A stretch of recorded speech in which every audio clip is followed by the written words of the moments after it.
কিয়ামতের দিন কেউ রক্ষা পাবে না।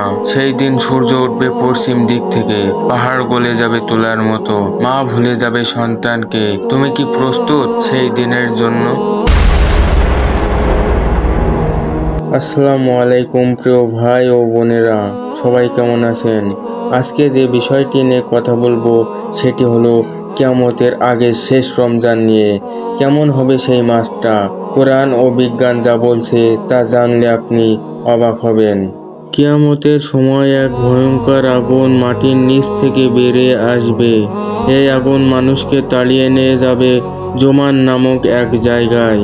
কোরআনে সূরা তাকবীরে বলা হয়েছে, যখন জাহান্নাম জ্বালানো হবে, এটা কোনো সাধারণ আগুন নয়, এটা আল্লাহর গজবের আগুন।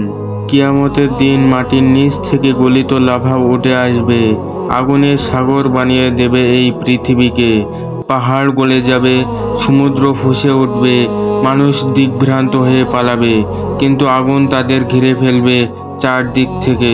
কিয়ামতের আগুনে সবুজ জঙ্গলও রেহাই পাবে না, পুড়ে যাবে, সব ছারখার হয়ে যাবে।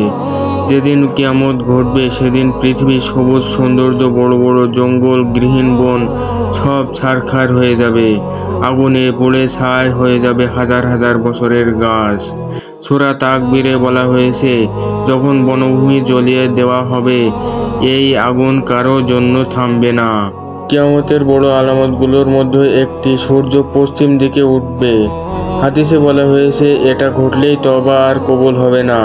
বিজ্ঞানীরাও বলছে, পৃথিবীর চৌম্বক ক্ষেত্র একদিন উল্টে যেতে পারে, ফলে সূর্য উঠতে পারে ঠিক উল্টো দিক থেকে, যা ইসলাম 1400 বছর আগেই বলে দিয়েছে। কিয়ামত এমন এক ভয়ানক দিন যেদিন মা তার সন্তানকে ভুলে যাবে। এ কথা কোরআনে সূরা হজ্জে বলা হয়েছে। রাসূল সাল্লাল্লাহু আলাইহি সাল্লাম বলেছেন, কিয়ামত হবে হঠাৎ।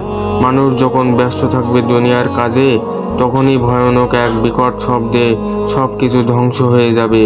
সূরা জিল হজে বলা হয়েছে, যখন জমিন তার সব বোঝা বের করে দেবে। আল্লাহ তার রাসূল আমাদের বারবার সতর্ক করেছেন, সেই দিন আসছে, প্রস্তুত হও। আজ এ পর্যন্তই। সবাই ভালো থাকবেন, সুস্থ থাকবেন এবং আমার চ্যানেলটি সাবস্ক্রাইব করে পাশেই থাকবেন।